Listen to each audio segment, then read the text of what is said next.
Welcome to the Prime Real Estate Network channel on YouTube. I'm your host, Mr. Prime Real Estate, Ric Davis. And I'm your host, the Texas Real Estate King, LarryWBrooks. Every week, the King and I will provide you exclusive access to our network of lenders, investors, and real estate professionals from both the commercial and residential real estate sectors. Now, are you millionaire minded? Or maybe you're a millionaire in the making. Make sure that you subscribe so you can get connected to the network. And always remember, the Prime Real Estate Network, where millionaires are in the making.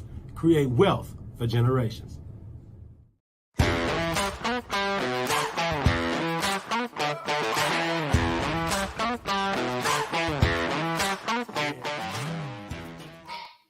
Good day. Welcome to the Prime Real Estate Network podcast. I'm your host, Ric Davis. If you don't follow me on social media, I invite you to do so at Prime Real Estate Ric. If you're looking to buy, sell, or invest in residential or commercial real estate anywhere in the great state of Texas, but especially here in our city of Houston, you can reach me directly on Instagram at Prime Real Estate Ric. As always, it's an honor and a pleasure to be here this week, just like it is every week here for the Prime Real Estate Network. And I want to thank everyone in the audience for tuning in.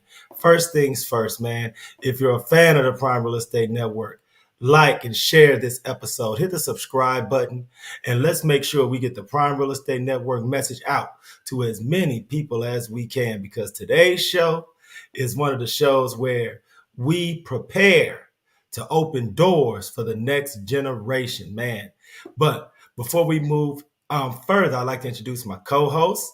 I want to thank him for carving some time out of his schedule, because he is not only a highly successful real estate broker, a multi-time author, serial entrepreneur, but he is also the proud proprietor of the Pure Hustle clothing brand. I want to welcome him to the show. I'd like to thank our co-host and introduce the Texas Real Estate King, Mr. LarryWBrooks. What up, Rick? What's up, beautiful people? It is an honor and a pleasure to be in front of you again today. You know, this the ideal of just bringing super entrepreneurs in front of you guys and continue to spread this Prime Real Estate Network brand and things like that is always an honor, man. So make sure y'all tap in, y'all like, y'all subscribe, y'all inform other people, y'all tag other people. You know, again, we're always looking for people that we may not have came in contact with. So if they got relationships out there, you as a part of our following, as a part of our community, you know, tag us with some people that you think are doing amazing things. We'd love to reach out to them and get them on here as well. You know, man, since we had a chance to have you sit in with us, man, what's been going on? What's the latest and greatest in the world of the Texas Real Estate King? Man, you know, I always try to come in with a strong, positive mindset, man, because things going to happen. And things have been good. No complaints at all, man, just rocking and rolling. Ended up kind of missing last week's show. Was dealing with some things. My automobile got broken into, so he was dealing with that kind of stuff. But for the most part, man, we just keep on. I get up every day and put my shoes on like everybody else, and just stay active, man. So I just like to say that I love the growth that we're doing at Brooks and Davis Real Estate Firm. I want to give a shout out to just to Jess and Shay and just our community, Margaret and Sid and yourself, all of the community that we have that are continuing to spread the brand and allowing us to grow. So we got a Champion School of Real Estate is going to be doing a career day on May 12th. Okay. At all 4 of their locations. And I'm excited to say that Brooks and Davis is going to have representation at all 4 locations, meaning that we're going to be in Austin, we're going to be at the West Campus, everywhere that we're branded at, which is in all 4 of those locations, on the North Campus, as well as the South. In you and I hadn't told you that, but you and I'll be at the Katy location on the west side. Nah, man, I look forward to it. I always love spending time with the students and the administration over at Champions Real Estate, man. Mm-hmm.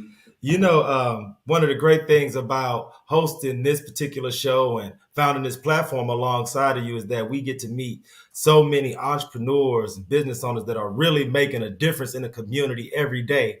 And today's guest, I think, has totally outdone just about everyone, man. I'm so excited about the guests we have. And, you know, every week we try to give you opportunity to share a little bit about the background that you share with our guests and some of the things that you have to do to gain their commitment, man. So I'm gonna give you a chance to flex and represent because this is one of the guests where you guys have a real close personal relationship. So I want to give you an opportunity to share a little bit about that with the audience, man, and let them know a little bit about this week's guest. Yeah, man. This always hit different for me, man, because, you know, the community that I was raised in, the community that I came from was always struggling, right? We came from an area of poverty, so every day was different. Every day of finding out how you was gonna find growth or being able to be, level up, you know what I'm saying, was always a challenge and coming from the community that we came from. So today's guest, man, I just had an opportunity. I was joking with him earlier that, I knew him before the beard and before I had the receding hairline, man. So it's just, it's funny, man, just watching his growth and just, social media gave us a platform that we could also even watch our friends from a distance. But the thing is me and him would always be in some of the same rooms. We'd be out of town at some of the same functions, just really find a way to grow personally as well as grow the brands that we have, man. So just seeing him, where he is now, I'm excited, man, because again, I don't have a lot of friends that came from where I came from that I could say doing amazing things. And when I say a lot, I'm not saying, that I don't have 10 great friends. I do. I have 10. I may have even 20 great friends that have done amazing things. But just to see that he got past a lot of the hurdles that we had to endure just to get, past our just the bare level of achievement, just to getting out of our neighborhood, man. So just to have this guy on the show today, it wasn't hard to get a commitment from him. I reached out to him. Like I said, he my guy. So we gonna, we gonna rock and roll with me, man. So just having him on here today to be able to spread the brand, tell the world about what he has going on is an honor and a pleasure, man. It's always good, and it always hit different when you have a chance to have another Jesse H. Jones Falcon on the show. So I know, man, it's a little different for you, man. I can see the energy coming through the screen, man. So without any further ado, I want to introduce this week's guest. This fine gentleman is not only a pilot, but he's also a professional aviator and the founder of Aviation Community Foundation. I want to thank him so much for sitting in with us, and I'd like to introduce this week's guest, Mr. Kenneth Morris. Hey man, how you doing, man? Yeah. Hey, what's up, baby? Now look, I love seeing them stripes on your sleeves, man. Hey, come on, now your shoulders up there. Hard work. I appreciate you, man. Hey, look, Mr. Morris, for those in our audience who haven't had a chance to meet you and don't know you on a personal level, just could you please introduce yourself and tell us a little bit about Aviation Community Foundation? Oh man, I appreciate it, man. Like I say, Larry, that's my guy, man. Seriously, a lot of times we get to these certain levels of success, and it's not even about the money. It's not about social media. It's people that we genuinely have love for. So the moment the opportunity came, I'm clearing my calendar. So for me, I came out of Jones in '97, probably the best graduating year ever. That's just me. I think '96 might have been sweeter, but because I rocked with '97. I was everywhere you boys was, so no doubt about it. Yeah, came out of Jones in '97, man. Interestingly enough, though, I'm from Fifth Ward originally, so I'm from the North Side. I grew up with my mother and my mother's side of the family coming up, but then life happens, and I'm the only boy. I got 7 younger sisters. I outgrew that situation. It was time for me to transition over to my father's side, where I had 2 pretty much brothers, Roderick and Rodney, and their mother Aunt Sheena. They took me in. So I went from Fifth Ward to Greens Point, ended up back in South Park, and I feel like I got the best of Houston. Like, come on, you got the North Side and the South Side. So, and got love on both sides, man. It was something I would never trade for anything, man. And leaving Jones, went straight to the Navy, got into aviation. And people think like my father was a pilot, my grandfather, none of that stuff was true. I got into aviation because basically a guy who didn't look like us told me once I took the test, I scored really high on the test, but I barely graduated Jones. My GPA was 2.1. I was just making bad decisions. But when I scored high on the test, I had all these job opportunities lined up, and one was aviation. And the dude told me, he said, "Hey, man, I'm looking at your test scores from high school.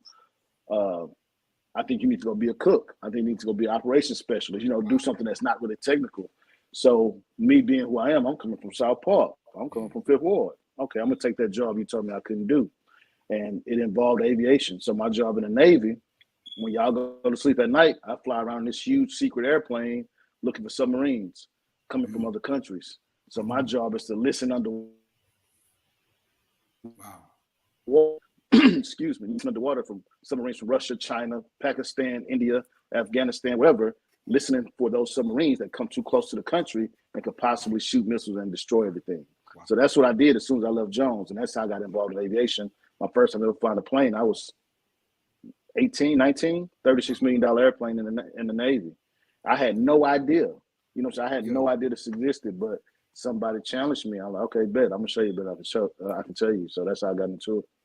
No, I gotta ask the question: have you ever sat back and taken the time to consider how your future would have been different if you would have made a different decision when you were posed with that challenge?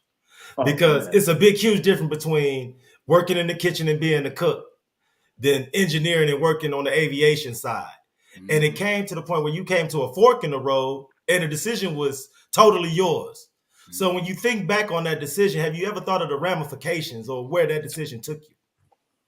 It was life-changing, 100%. If I had to listen to somebody else and what they thought I should have done, not saying it's nothing against cooks. It's nothing against people that worked on the ship and did boats and mates that did these jobs. All those jobs are important. But if I would have listened to somebody else and told me what my ceiling was, I never would be where I'm at right now. So with that being said, even today, I go into these meetings. I was in Nebraska maybe a month ago, and they're having these multi-million-dollar meetings on acquiring commercial real estate. I have no idea what they're talking about, right? But what I did was I made myself present. I listened to everything they were saying, and I'm like, whoa, it's a whole nother world. If somebody would have told me, Kenneth, you don't know nothing about real estate, don't even go over there. It's Ashley Furniture. If I would have listened to them, I never would have took the trip. Yeah. I'm glad I didn't listen to what other people said, you know, because again, they tell me from their experiences.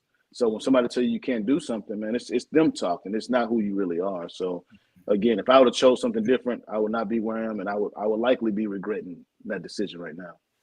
You know, and it's crazy, Ken, because man, I literally had never. You were one of the very first people that I ever seen wear a uniform that you have on right now that looked like us. And it was something that you just did not see. You didn't see it in commercials. You didn't see it in TV. You really didn't see us behind anybody's plane or helicopter or anything like that. And then I just remember when you got into it, I was just like, wow. I got into the organization called 100 Black Men. And we had one other, I can't think his name right now, a good friend of mine too. Xavier. Yeah, Xavier. And I remember meeting Xavier, man. I was like, listen, when Xavier met me, I bet he was like, man, this dude's kind of creepy. But I remember looking at him and like, dude, like, it was because you didn't have that movie that Denzel Washington played in where he played pilot. No, you didn't have that at the time. So when I first met Xavier, I'm starting to put two and two together. I'm like, oh, this is real. Because sometimes when you seeing stuff, you just don't understand because you don't know that the opportunity is there because you just never saw it, man. So now, and you know the thing about it, even now when and I fly a lot, you still don't see it often, man. I think over the last 5 years, I may have seen one African American pilot, you know, and I'm talking about over the last 5 years. And I'm not a person that flies once a month. I'm usually maybe 2 to 3 times a month somewhere, and so it's still that huge gap, man. But I just tell you, when I do the uniform, I just remember that when we would talk about you, I remember Jason was flying the helicopters and stuff around the border. Just you guys being in the air, I was just like, wow. So, man, just you know. Yeah, man. Yeah. No, I appreciate that. Jason, a good brother, man. Like I said, and it's funny, when we graduated high school, I went to the Navy, he went to the Army. I had no idea until social media came about. I'm like, you used to fly helicopters, bro? Like, that's crazy to me. But again, great things came out of Jones, man. No doubt. I got to ask you this, Ken, because we talked about the decision you made when you were first proposed with the challenge of working in aviation during your time in the Navy. For those who aren't very familiar with a military career path, could you just give us a quick synopsis of how you transitioned from your naval service to what you were doing in the private sector professionally? Absolutely, yeah. So again, I went straight out of Jones. 3 weeks later, I didn't have a summer. I went straight to boot camp. But again, my GPA was low. I didn't have any scholarships. College really wasn't on my radar. I didn't even know who I could be at that point. So, and it's you know, it's just my life. It's the cards I was dealt. So when I went to the Navy, I left Houston. I got around people that supported me. I got exposed to something totally different, and it just changed my trajectory completely, right? So it didn't matter if a person was black, white, Hispanic, whatever, because in boot camp, we all in there scared. We don't know what's next. We all come from different parts of the country, different parts of the world. So it's like, okay, it's 30-year-old men in there crying because they want to go home out of boot camp. But I couldn't go home. I didn't really have nothing to go home to, so I had to stay. So the Navy service went well. Honorable discharge, all kind of air medals, everything you think of. I got promoted first time up every time again because my environment changed. I had people around me saying, Kenneth, you can do this. You know, put that extra time in. Don't be distracted by XYZ. So when that happened, you know, the Navy thing worked out really well for me. I'm not a recruiter. I don't tell people to go to the military if it's, you know, it's not for everybody. But for me, it was the best professional decision I made. And I hear it all the time. You know, black people ain't supposed to go to the military and all. I hear that all the time. I get it. And I don't knock anybody's personal decisions. But for me personally, I needed that structure. I needed to be away from Houston, away from South Park and Fifth Ward, so I could see the potential that I really had. So once the Navy thing separated, it's $100,000 to get where I'm at when it comes to all my ratings. Yeah. Our people don't have $100,000. Right. We barely making $100,000 in the community. We damn sure don't have it to put towards flight training, and you don't know what's going to happen. Mm-hmm. So I was blessed. I was one of the first. Actually, I'm the only African American to go through this program in the state of Texas called Forces to Flyers. Mm-hmm. So the U.S. Department of Transportation came up with this initiative 2 years ago saying, instead of putting all this money into young people, we're going to put it into veterans. So we had about 2,000 of veterans apply. They chose 7 of us. I was one of the 7. I was the only black person they chose. Okay. And I had to leave Houston again and go up to Denton, go to this flight school. And I'm like, shit, you know. But I knew at that point, though, one or two things going to happen. Either I'm supposed to work my ass off and I'm supposed to make this happen because I got the city on my back. You know, I got I know Larry. I don't want to let Larry down. You know what I'm saying? Like, I know how much pride it is in having me take this position. So once I got that, I became a commercial pilot and all kind of doors open, man, networking. But that's my biggest thing. Like, I got an associate's degree. I tell people all the time, I don't even have a bachelor's yet. I'm going to finish my bachelor's, but I got an associate's degree with a commercial pilot license, and the dude under me making $100 an hour, the dude above me making $300 every hour. Yeah. You know what I'm saying? So it's all different. It's different ways to achieve what you got to achieve. It's just you being open-minded and saying, you know what, that didn't work for them, but it may work for me. So that's how I got to what, Ken, and I know we're going to talk more about your foundation. I know Rick has some more questions, but you know, another thing I want to commend, and I don't think that we talk about it enough, and I know with your foundation is something that y'all are going to touch on a lot, is when we think about going into the military, you know, it's the basic jobs after that that I think people think about, right? Cook, think about going into law enforcement. Those are the only things I think that people really press. But I have another good friend of mine, one of my best friends. He's an air traffic controller. And I had no idea that these are fields that you can go into, like once you get out of there or you getting ready to exit the military, or these are fields you can go into that as a young professional, you could get up to $175,000, $200,000 a year paid. Like, you just don't know. People don't talk about the real beautiful benefits. And it's not saying, like you said, you came out of Jones and your GPA was challenging, right? A lot of times people think that you got to be, 4.0 or 3.5, knocking it out the ballpark in order to go into these areas after the military of success. But it's that driven path that you have behind you. And I need a lot of our young folks that don't know what direction they want to go in right now. They may be searching something on YouTube and they thinking real estate is it, but real estate might not be the path for you. Going into the military might be the path for you that's going to allow you to hit some potential that's going to be crazy in the future. Then you could take that and you could parlay that into, maybe real estate investing and stuff like that, man. So you're right. Like, we were here, it's not for us. But I'm in my adulthood, I came in contact with people like yourself, people like my best friend, that I've seen this thing be a different kind of vehicle, a different opportunity of a lifestyle. So I commend you on that. I just had to say that, man. That was pressing. Appreciate it. Yeah, appreciate it, man. No, because to Larry's point, Kenneth, your passion for what you do professionally, it just totally emanates from through the screen. I'm sure everyone in our audience can hear how seriously you take your mission statement personally and professionally. So I want to take some time to ask you about the Aviation Community Foundation. What was the motivating factor that lit that spark in you to be a leader in that space? And how long did you have to give it thought before you really made the commitment to yourself to give of yourself in that way? That's a great question, man. It's funny now too, because I think about it. People see me all the time, man, and when they find out I'm a pilot, they find out what I do. The first thing they ask, like, "Who do you fly for?" Right? And that's cool, but I have an entrepreneur mindset, right? Like, I don't necessarily need to go fly for United right now. I'm 44. You got to stop flying at 65, right? I may give somebody 20 years, but as an entrepreneur, I want to go meet the CEO. Like, I want to start my own airline. I mean, flying for you is nothing against commercial pilots at all. I mean, it's hard work to get there, but the way I think at this age where I'm at, I want to be in the C-suite and I want to own my own plane, right? So the way that I think is not traditionally, I didn't grow up at 4, 5, and 6 year olds saying I was going to be a pilot. This is my third career. I started in the military. The second one was, nonprofit work, getting aviation outreach. And then my third career is going to be flying, whether it's corporate or whatever the case may be, for the next 20 years. But the way that I think now is just so many opportunities. I don't think we should settle for that idea of putting in the application, hoping that, hey, pick me, pick me, pick me. Nah, you know what? I know how to think. I know how to think strategically. I seen what you do. What make you better than me? So why can't I go out and achieve these things you achieved and then come back and share with my people? So that's what makes me different. And when it comes to ACF, our mission is really exposure, providing access and providing information. A lot of times people just got the wrong information. Even when we fly now, and I'd be on the plane. People don't know I'm a pilot when I'm flying.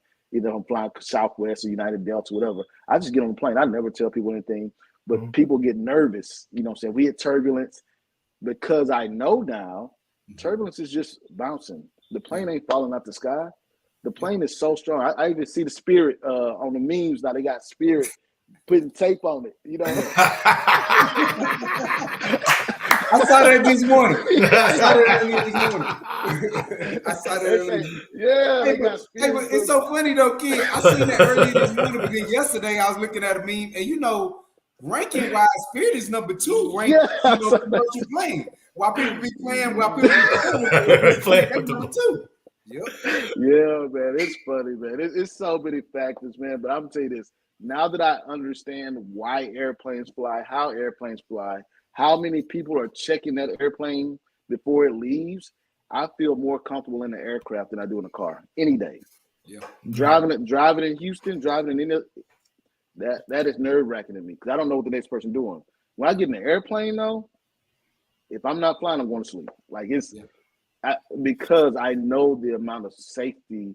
But again, it doesn't trickle down to our neighborhood, because in our neighborhood, black people don't fly. Or they got the Spirit meme. So if all you do is on social media, I'm not flying because they putting tape on it. That's how the wings stay up. That's not really the case, man. So it's not bad to get though. It be those things that do that. Yep.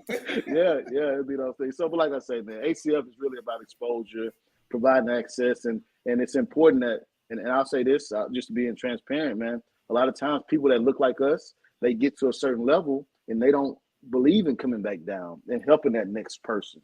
So that's why I haven't went to the airlines yet, because my passion, my mission is going back to South Park, 3rd Ward, 5th Ward, Greens Point, showing young people, hey man, I look just like you. I came from these, if not worse situations.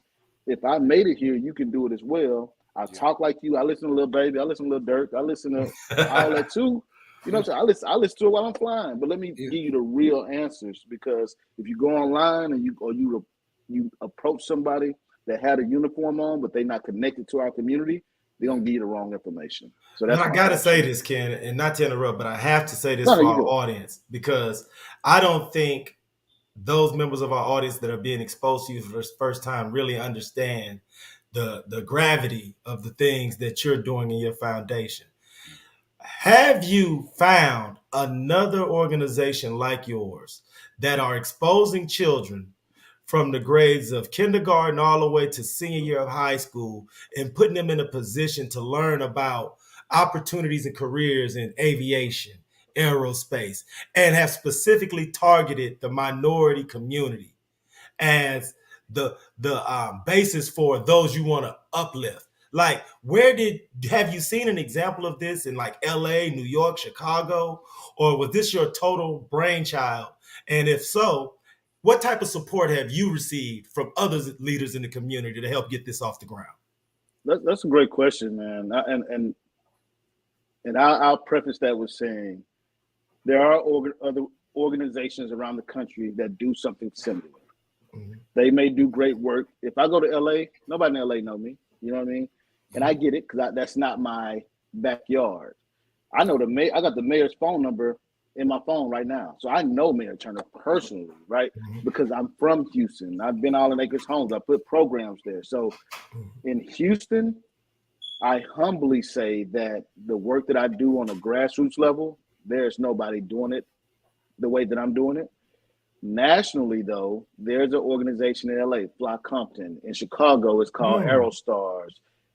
In Tampa, it's called Aero. I can't. It's escaping right now. We got the Organization of Black Aerospace Professionals. That Xavier, you probably met Xavier through Legacy Flight Academy. The problem is, though, we all work in these silos. We call them silos of excellence. Right. As Black people. Hey, I got my own thing. I'm in Atlanta. You got 3-4 organizations. Tuskegee Airmen. You got Brock Foundation. You got all these people. But are they working together? Are they pulling their resources together? Because we still only represent, 5%, 6%? Wow. So I can't do it by myself. You know what I mean? Right. As much as the students in HISD love me and so forth, that's great. But I don't have the resources to impact 100,000. But if we work together, when I come to LA, I get that love. Say, hey, man, this is Kenneth. If y'all ever fly to Houston, y'all should check his program out. That's what we currently lack. So, again, and I don't know if it's a cultural thing, and I don't know if it's just us as aviators. A lot of them, they just want to keep their job.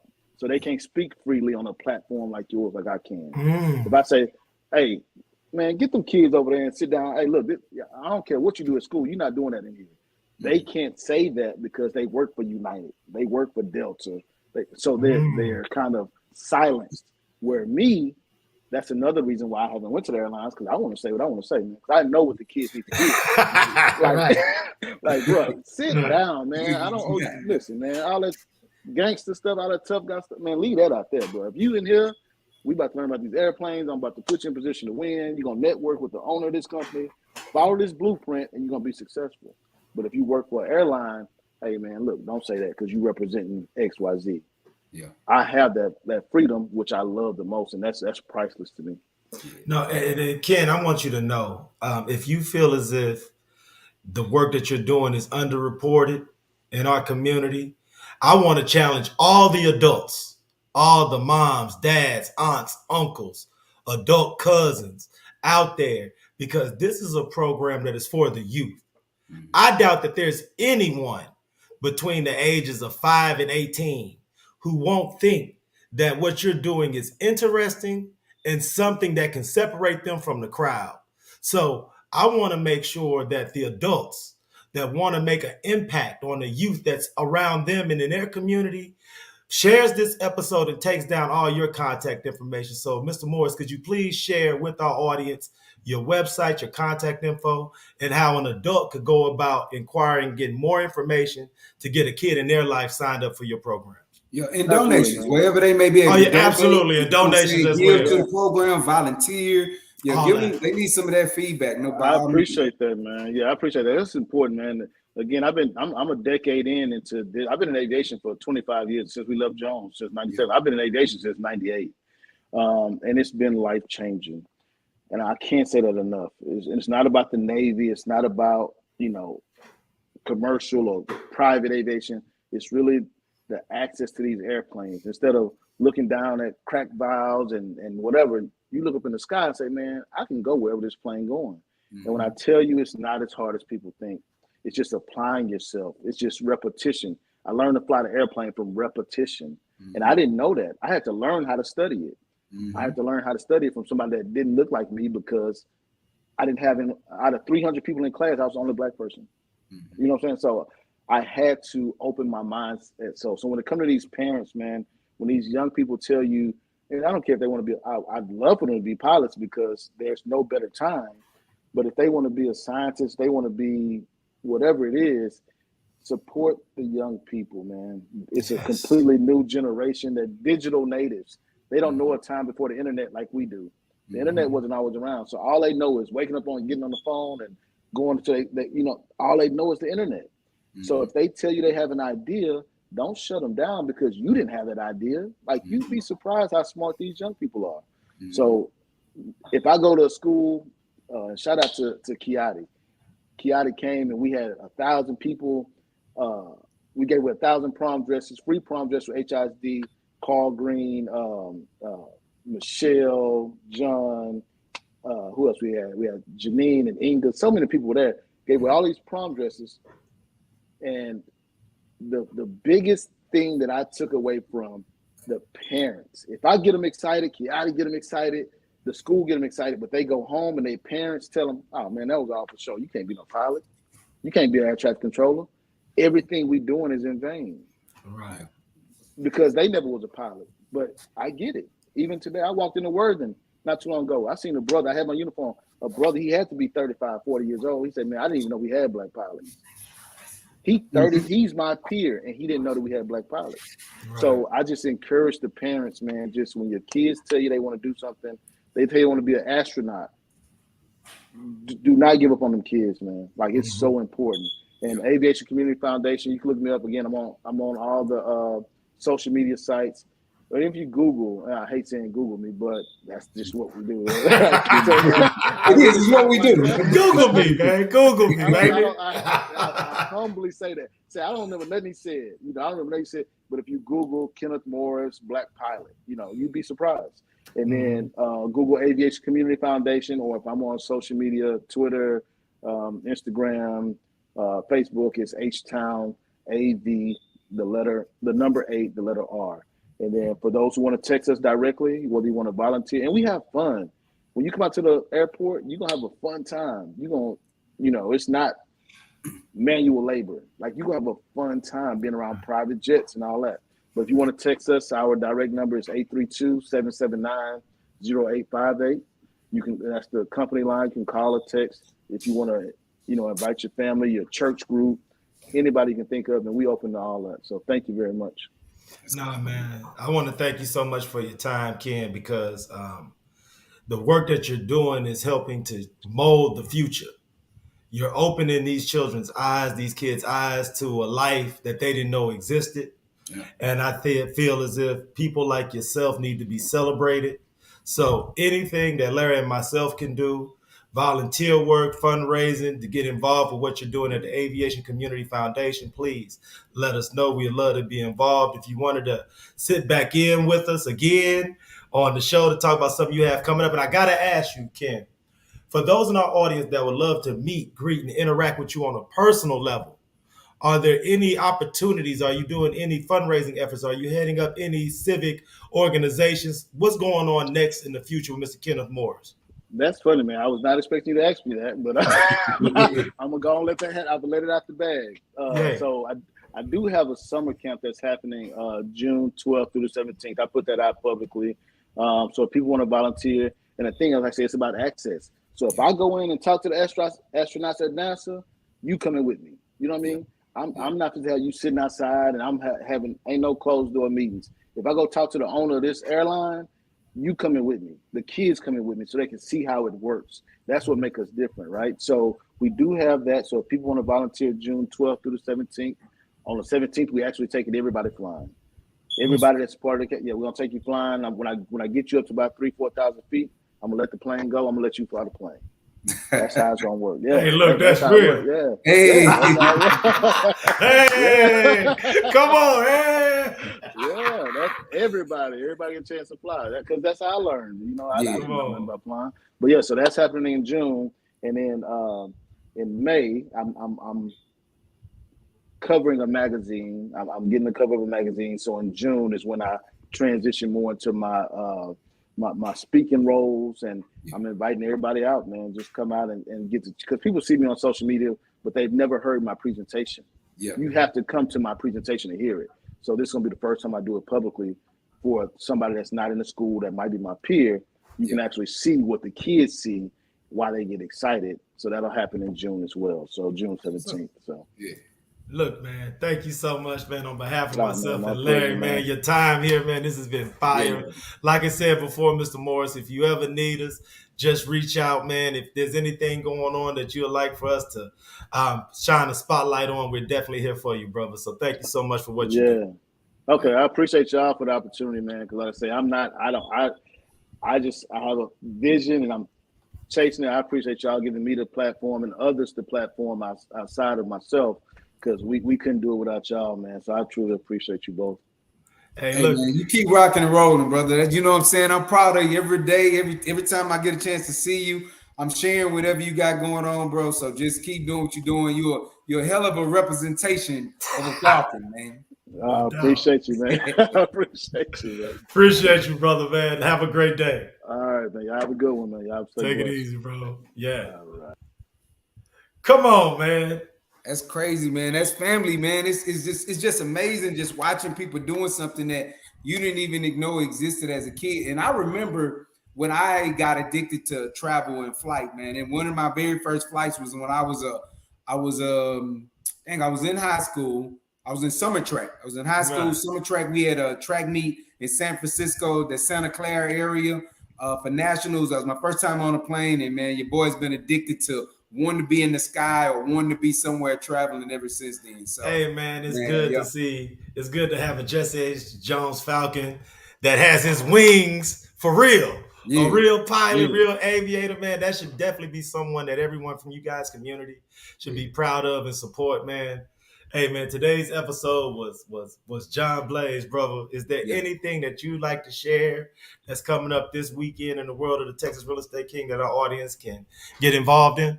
Man, nothing at all at this time. But I follow me on Instagram at Texas Real Estate King. By all means, if you are inquiring or you're looking to get into the real estate field as an investor or looking to buy or purchase, or just get your real estate license and change the dynamics of your family's lifestyle or whatever that looks like, please feel free to reach out to me. You could DM me, text me, whatever that looks like. I'm available to you. Also, please follow myself on Instagram at Prime Real Estate Rick. Follow Mr. Brooks at Texas Real Estate King. And also follow Brooks and Davis Real Estate Firm on Instagram, because those who are interested in learning more about the home buying process, we have first-time home buying seminars coming up. Those interested in getting involved in real estate from a professional aspect, we have orientations for new realtors coming up. So tap into Brooks and Davis Real Estate Firm, tap into the Prime Real Estate Network, and stay on the cusp and know everything that's going on from that standpoint. Man, on behalf of myself and the Texas Real Estate King, Mr. Larry W. Brooks, and we want to thank everyone out there in the audience for tuning in to the Prime Real Estate Network. And until next week at this same time, everyone in our community, please be safe and be blessed.